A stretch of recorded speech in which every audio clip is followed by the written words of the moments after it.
The night hung heavy around the silent mansion, and the steady hum of medical machines echoed through the wide marble hallways. A young nurse named Alina stepped inside the private medical suite, carrying a bowl of warm water and a soft cloth. She had been assigned to bathe and care for a man known only as the sleeping giant of the city, a billionaire named Raylan Voss, who had been in a coma for almost 2 years. His wealth was legendary, but so was the mystery of his downfall, and Alina had heard stories whispered by other nurses, tales of betrayal, secrets, and quiet power, struggles, yet she never believed half of them. She only knew that Raylan looked more fragile than any story could ever describe. His skin pale, his dark hair spread across the pillow, his breathing slow and deep, like a man floating between life and another world. Alina dipped the cloth in the warm water and began her usual routine: gentle strokes across his arms, careful movements around the medical tubes, and deep breaths to steady her own nerves. She felt strange energy around him, as if the entire room held its breath with her. Sometimes she spoke softly to him, telling him about her day or the strange dreams she had, because she believed that somewhere inside that silent form he might still hear her. She found comfort in the routine and in the quiet presence of the man who seemed suspended outside of time. Tonight, however, felt different. The air felt warmer, the lights seemed brighter, and she felt as if someone unseen watched her from the shadows of the room. She tried to ignore the feeling, but her hands trembled slightly as she continued bathing Raylan. She told herself it was only exhaustion after double shifts, yet her heart kept pounding a little faster with every passing moment. Above all, she felt a strange pull toward him, as if something inside him was reaching out, calling her closer. Alina continued her gentle work, humming softly to calm her nerves. She brushed his hair with slow, careful movements, and she wondered what kind of man Raylan had been before the coma.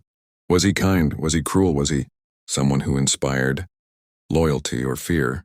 She had seen the endless line of people who came to check on him: lawyers, executives, security guards, but never family, and that absence haunted her imagination. Sometimes she thought he looked lonely even while lying unconscious. The strong lines of his jaw, the faint crease between his brows, the tiredness etched into his features, all suggested a man who had carried burdens too heavy for one life before. The accident newspapers had called him the unstoppable force of the business world, and some even accused him of cold-hearted decisions, but Alina believed no one could be fully understood from headlines. While she worked, she felt a strange tingle run through her fingertips. It happened whenever she touched his skin, a spark of warmth that traveled up her arm. She pulled away, startled, then touched him again to see if the feeling returned. It did, stronger this time, and a wave of dizziness washed over her. She reached for the chair to steady herself. Raylan's fingers twitched. Alina froze. Her eyes widened. She stared at his hand, hoping she had imagined it. Her breath stuck in her throat. But the room remained silent except for the machines. The movement had been tiny, almost invisible, yet she knew she had seen it. She leaned closer, her heart pounding, and whispered his name, but he remained still. She wondered if her exhaustion had tricked her senses, but deep inside, she felt the first flicker of something impossible, something miraculous waiting beneath the silence. Alina tried to calm herself, but the tension inside her grew. She placed the cloth back into the bowl, drawing slow breaths and telling herself nothing unusual had happened, yet her instincts whispered otherwise. Something inside Raylan had responded to her touch, and the idea both thrilled and terrified her. She looked at his face again, the peaceful stillness that had never changed, and yet tonight she sensed something stirring beneath the surface, like waves shifting beneath frozen ice. She resumed bathing him, though. Her hands trembled. She washed his chest, shoulders, arms, and as she moved, she felt the strange energy again, warm and insistent, as if his body recognized her presence. She spoke to him softly, as she always did, except now her voice carried a trembling hope. She told him about the stars outside the window, about the stray cat that followed her to work, about the nurse who kept stealing pastries from the staff kitchen. Anything to keep herself grounded. Then it happened again. Raylan's eyelids fluttered, only for a heartbeat, but Alina saw it. She gasped and stepped back, nearly dropping. The cloth, her pulse, raced and she pressed her hands to her chest, trying to understand whether this was truly happening. She had cared for Coma patients before and knew that involuntary twitching was possible, but this felt different. It felt intentional. The room felt charged. Like the air before a storm, she reached out and touched his hand again. Despite her fear, the warmth surged stronger, this time, and Raylan's fingers curled slightly around hers.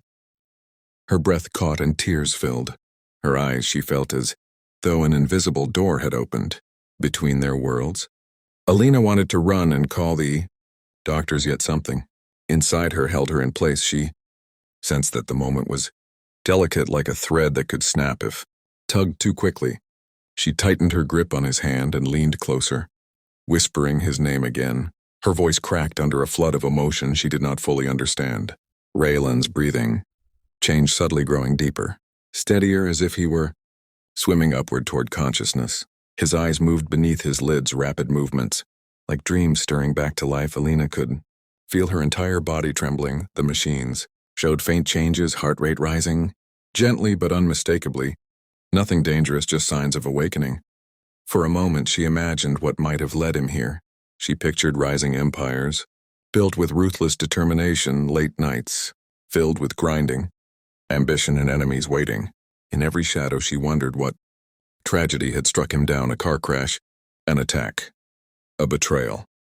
They had never told the staff, only whispered versions of rumors. And what if the truth was darker? What if someone wanted him to stay in this coma? Alina felt a chill race down her spine at the thought. The mansion was guarded, like a fortress, and yet there was always an uneasy tension in the air, an invisible threat lurking outside the medical suite. She looked at his face again, and for the first time she saw something new, a flicker of awareness. Beneath the surface, a spark, fighting to break through. She held her breath as Raylan's eyelids lifted, just a fraction, revealing a narrow glimmer of dark eyes, then closed again, as if the effort had drained him.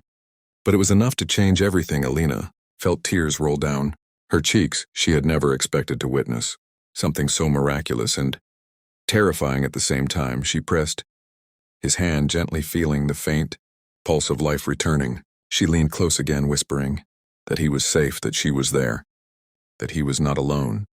Then, without warning, the lights flickered. Alina straightened in alarm, glancing at the ceiling.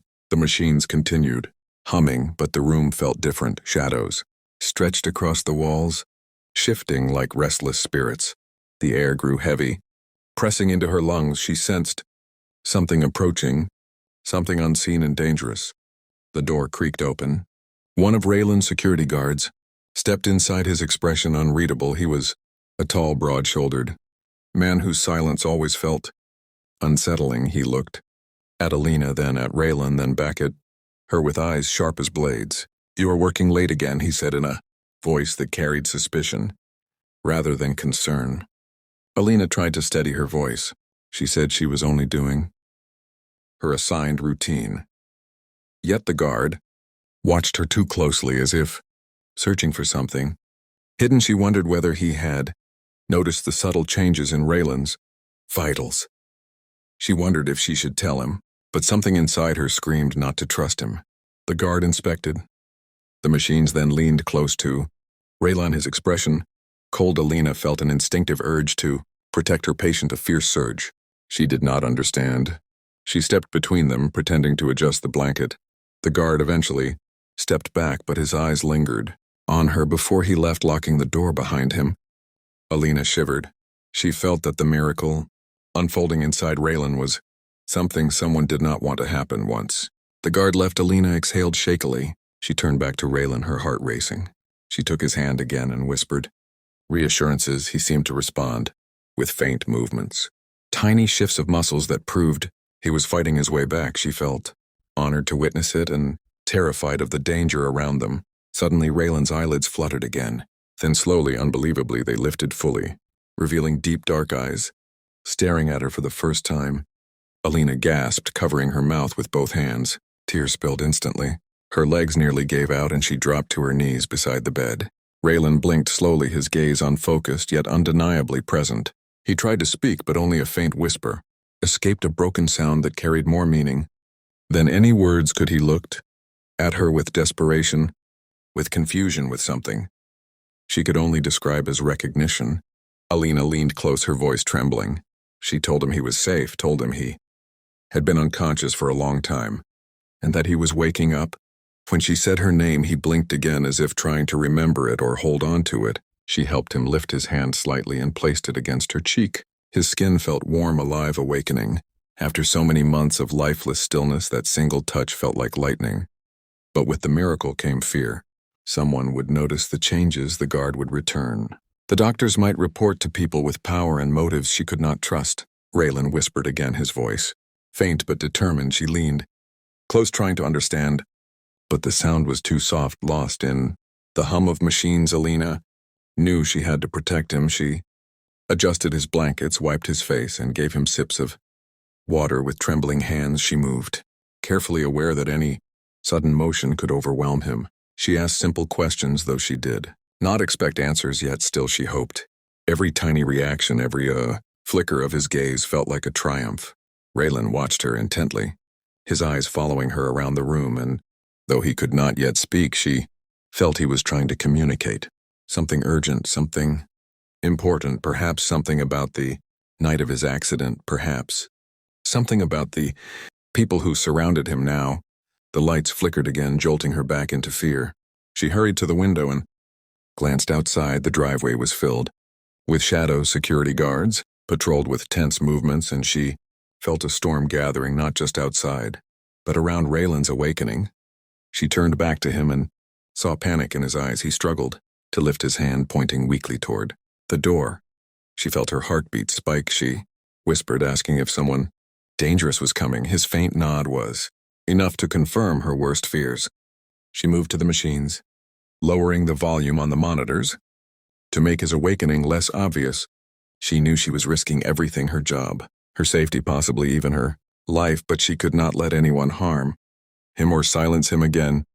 Raylan grabbed her wrist, weakly trying to speak again, and though his voice was barely a breath, she felt the weight of his urgency like thunder. The sound of approaching footsteps in the hallway tightened every muscle in Alina's body. She pressed Raylan's hand gently, telling him to stay calm, telling him she would not let anything happen to him. She stepped toward the door, fear swirling inside her like a storm. She felt as though fate had brought her into Raylan's life for this exact moment. The footsteps stopped right outside. The handle turned slowly, deliberately, and the door creaked open, revealing a shadowed figure framed by the dim hallway light. Alina braced herself, ready to protect the man who had just awakened from the impossible, just as the world around them prepared to close in. And in that charged moment, Raylan's eyes locked with hers, full of warning, full of trust, and full of a power, awakening with him, a power that would unravel secrets buried for years. The storm was only beginning.